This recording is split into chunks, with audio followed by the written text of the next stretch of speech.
শিউলির রান্নাঘরে সকলকে স্বাগত জানাই।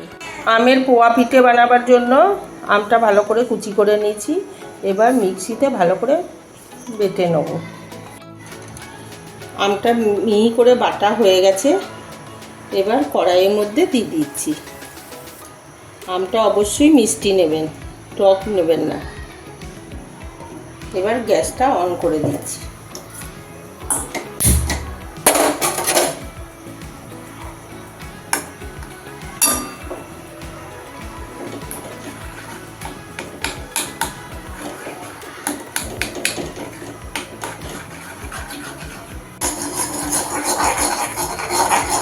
এর মধ্যে দিয়ে দিচ্ছি 1 বাটি চিনি।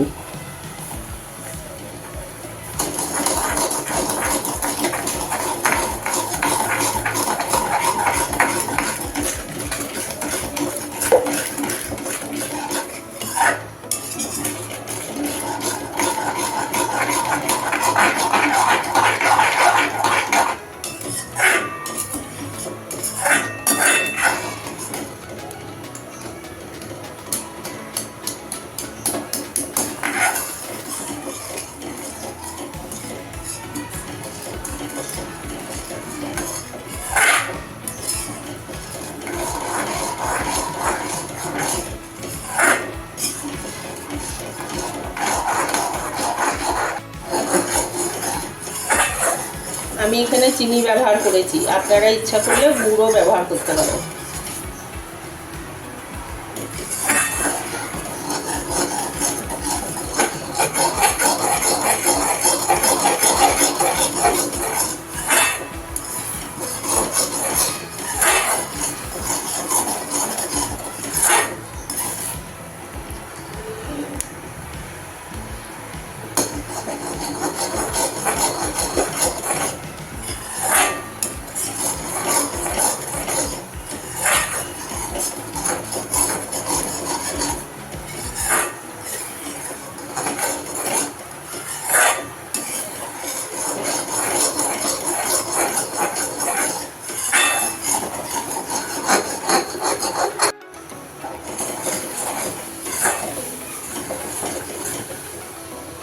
এখানে শিরাটা আমি একটু গাঢ় করেছি, এই দেখেন আঠালো।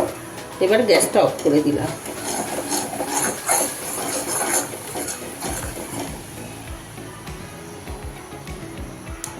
জলে দিয়ে দেখছি গোল হয়ে পড়ে আছে, মানে শিরাটা হয়ে গেছে। এই দেখুন,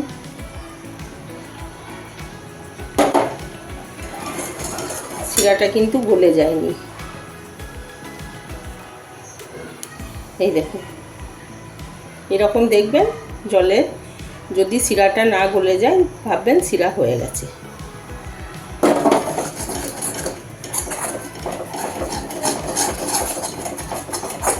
এবার একটু ঠান্ডা হওয়া পর্যন্ত আমি অপেক্ষা করছি। শিরাটা খুব বেশি ঠান্ডা হয়নি। এর মধ্যে এবার দিয়ে দেবো 1 বাটি চাল গুঁড়ো।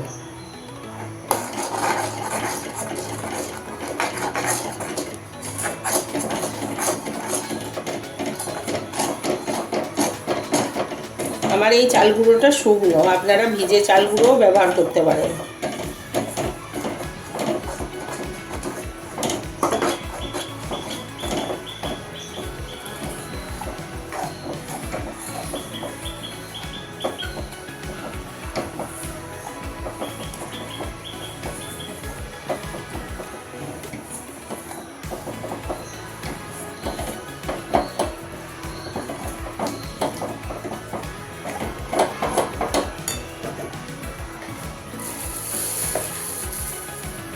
আর দিয়ে দিচ্ছি এতটা ময়দা।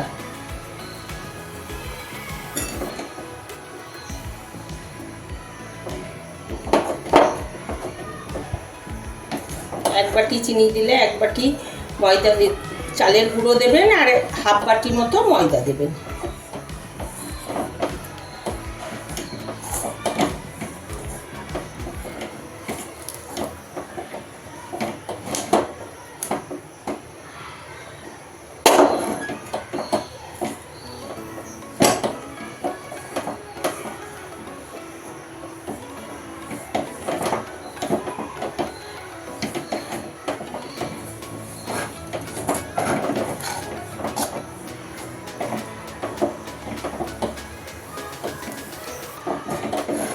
কিন্তু গ্যাস অফ আছে। এটা পুরোটা মেশানো হয়ে গেছে। এবার আমি মিক্সিটার মধ্যে জলটা দিয়েছি, এই জলটাই আমি অল্প অল্প করে মেশাতে থাকবো।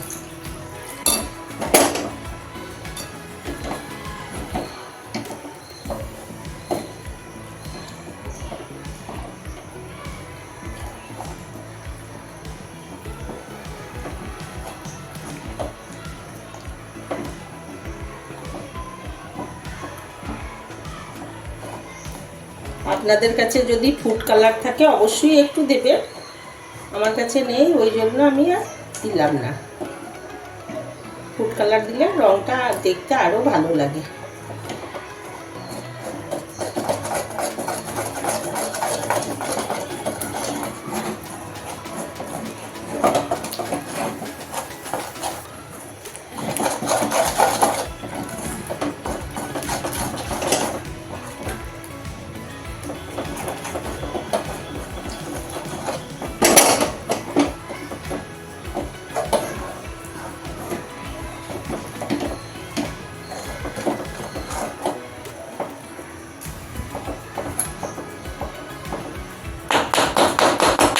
মেশানো হয়ে গেছে, এবার আমি এটা ঢেকে রেখে দেবো 10 মিনিট মতো। তেলটা গরম হতে দিয়েছি, আমি 10 মিনিট এটা রেস্টে রেখেছিলাম। ঘোলাটা ঠিক এইভাবে করবেন।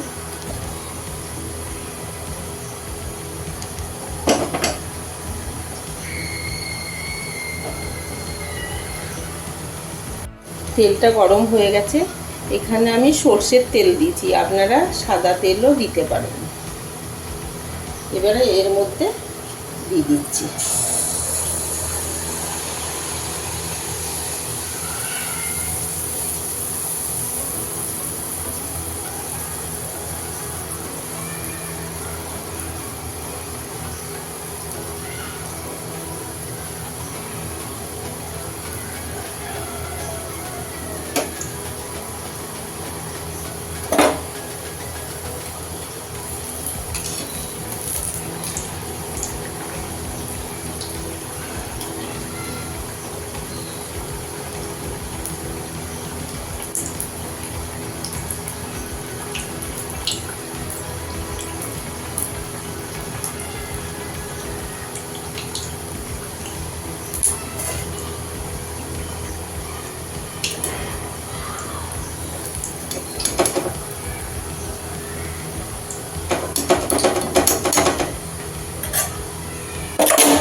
আমার পোয়া পিঠে তৈরি হয়ে গেছে, আমি একটা ছিঁড়ে দেখাচ্ছি। দেখুন ভেতরটা কত সুন্দর হয়েছে, আর কিন্তু ভীষণ নরম হয়েছে। আপনারা যদি কোনো সময়ের জন্য দেখেন যে তেলের মধ্যে ব্যাটারটা দেওয়ার পর ছেড়ে যাচ্ছে, তখন একটু করে ময়দা কিংবা চালের গুঁড়ি ওর সঙ্গে দিয়ে দেবেন, তারপর অল্প একটু জল দেবেন, দেখবেন আর ছাড়বে না। এটা খেতেও কিন্তু খুব ভালো হয়েছে।